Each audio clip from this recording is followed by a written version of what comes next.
Today is bellletstalk day, and throughout the years people post little things, they tweet the hashtag bellletstalk, but oftentimes it's just the hashtag and not a conversation, and I'm guilty of that too, even though the day is meant to raise awareness for this topic and really start that discussion. And so I decided this year to make this video. Mental illness has been a prominent issue in my life for quite some time. I've dealt with depression, anxiety, and an eating disorder at one point for about 6 years of my life now, since I started high school. Along with that, I had issues with self-harm and suicidal thoughts, and just general body dysmorphia.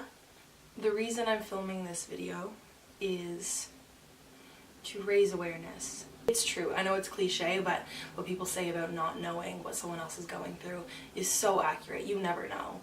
I know my life, I've been very fortunate and proud to have great opportunities and still be able to achieve things despite mental illness, and I'm so fortunate to have that. But because that was the way I lived my life, I never felt like my mental illness was something that was a big problem, even though it was, and even though I should have dealt with it a long time ago. I just assumed, oh, because I can do well in school and do extracurriculars and still manage that the fact that I was suffering was okay, because outwardly to everyone else around me I was fine. My mental health continued to suffer. I still had a lot of issues with depression, anxiety, and suicidal thoughts, predominantly suicidal thoughts. It's difficult to live your life and then constantly have a thought every day popping up in your head like, maybe I shouldn't be here, maybe I shouldn't be doing this, I don't care to be here. And I just thought that that was how I was going to live my life. And that's how I was always going to feel, and that I wouldn't feel any other way. And it was difficult. It was difficult to live life and look forward to things and love the people in my life, because I feel like I couldn't be there fully because I wasn't invested in life. I didn't want to be there. I didn't put any of myself into it. I didn't live for myself. I was living for others. I made decisions based off of other people's. I didn't kill myself because I didn't want to hurt the people around me, not because I wanted to be here, which isn't okay.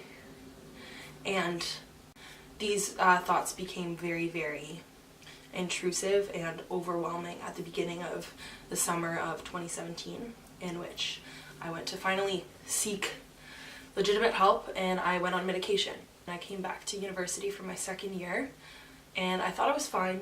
I thought everything was going well. My definition of well wasn't what well should be. Obviously, being in university, there's the culture of drinking. I went out a few times with my housemates, with my friends, had fun, and unfortunately one night, being that I was on antidepressants and alcohol is a depressant, obviously don't mix well, and one night I came home.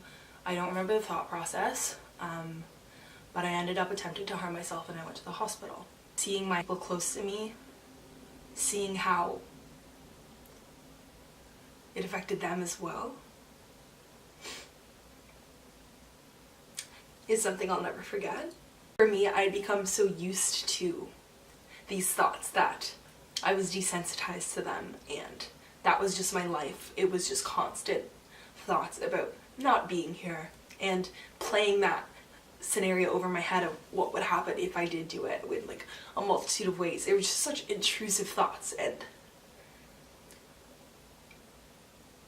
like that situation didn't even really affect me that much. It was the people around me and how I affected them. Unfortunately, I had to wait until something really tragic occurred in my life, until I finally took the steps to get the help I need and take it seriously and really start to change my mindset. After everything happened, there was so much support to be offered.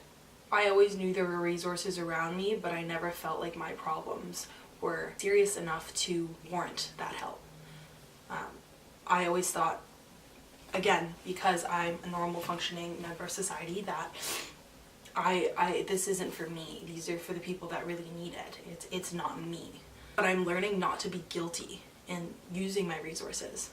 Professionals at the hospital recommended that I stay in school and continue doing the things that I want to do, and I fully agree with that. I'm someone that wants to jump back into things and just like get over it and move on.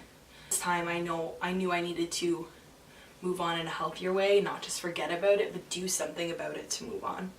I found that for me personally, talking things out was nice. It was nice to get things off my chest, but it was never, it never helped me solve my problems. Medication is a very large part of some therapy treatments. For me, the longest time I said, no, I don't want to go on medication. I want to do this on my own. I think I can solve my own problems. I don't want to become dependent on it. If I just go on it, it makes me feel better, then why would I ever come off? Like, if I wasn't changing anything else. And I started to think about it more and more. I talked to more people in my life that were on medication, and I realized there's absolutely nothing wrong at all with going on medication if you need it, if you think that is what is for you. I began to think more about it, and I was like, okay, if I was sick, if I had strep throat, I'd go on antibiotics. It's the same way my brain is sick. I'm allowed to go on medication. If it's a chemical imbalance and something needs to be fixed, then fine. Like, there's no problem with that. And I was like, I can use this as a crutch to help me take steps towards that happiness and towards benefiting my mental health. And right now I'm in the process of coming off of it, and it is going very well. And I couldn't be happier that I did go on it, because it really did help me in the summer when I was at one of my lowest points ever. I found that during the time that I had all these negative thoughts with depression and anxiety, that I was aware of what was going on in my head, and I was very reflective of it, and I did analyze my thoughts. But I just became so locked in this echo chamber almost, where I just had these negative thoughts bouncing back and forth, and I never broke out of that cycle. And I just thought that this is where I'm going to be forever, because I wouldn't let anyone else's opinions in. And when people told me, oh, it's going to get better, I didn't believe them. The same way that me telling you right now that this could get better, you probably won't believe it. It all happened one night. My mindset switched. I'm very involved in theater and acting, singing, dancing. These are all like huge passions of mine, even though they're not related to my school field. My favorite things to do. And I was fortunate enough to get the role in a show last semester, which was wonderful and did wonders for my mental health, because I was surrounded by a group of very supportive people doing what I love. And I know I came home from rehearsal one night, I was talking to my housemate, and she just mentioned about how happy I always seemed coming home from rehearsal. And that made me decide to make some changes in my life, so that way I have more time to do the things that I really love and the things that I want to do.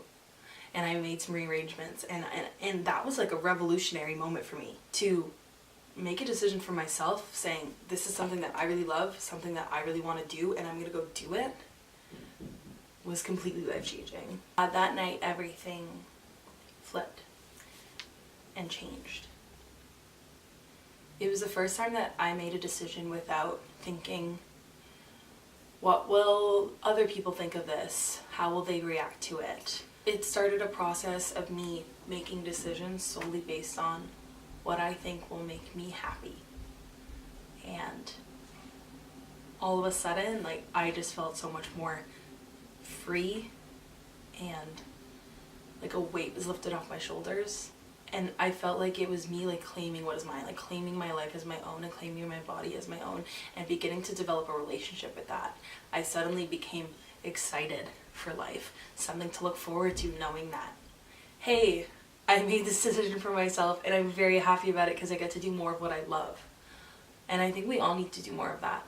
Oftentimes we take the things in our life as, oh yeah, I just have to do that because I need to. Oh, my parents say I need to do this, so I'm going to go do this.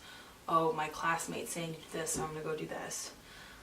But spending time with yourself and understanding what your wants and needs are and what would fulfill your life the best, you have to take care of yourself. Practicing self-care is one of the most important things that I've come to realize.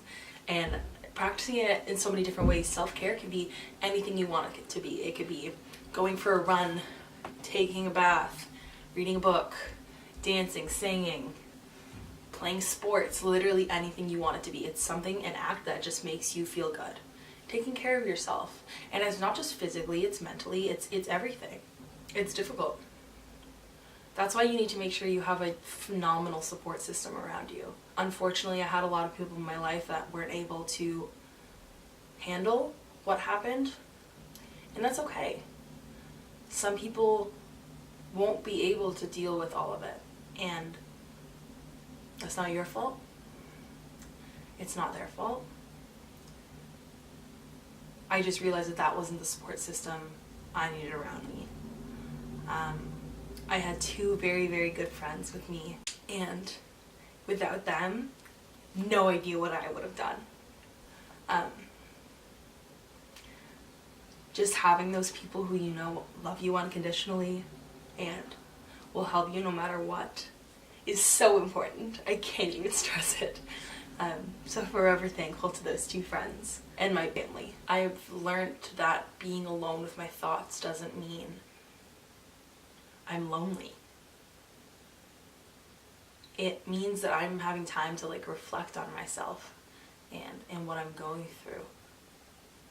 Before, when I was alone with my thoughts, they would automatically turn negative, and I felt like I turned into another person, like someone else took over my brain and was just spewing negativity, and that was it. But now I'm alone and I can think about something and smile to myself or enjoy little things or write poetry and be proud of the work that I'm doing. What I really want to do is let people know that I can get better. And I know that sounds so cliche and that you hear it all the time, and I know when you're in it, it feels like nothing is ever going to get better and that you're going to be like this forever and that's just how life is going to be. But it can. But you have to be willing to put in the work and the effort. You can't just sit there and accept it like I did. You have to go out and do something about it and start making decisions for yourself and start building that support system and start using your resources if they're available to you. Your mental health is so important. You are important. You need to take care of yourself and do what you can to help yourself. Life doesn't have to be full of anxiety and depression and sadness. It can be so much more. And your mental illness doesn't define you.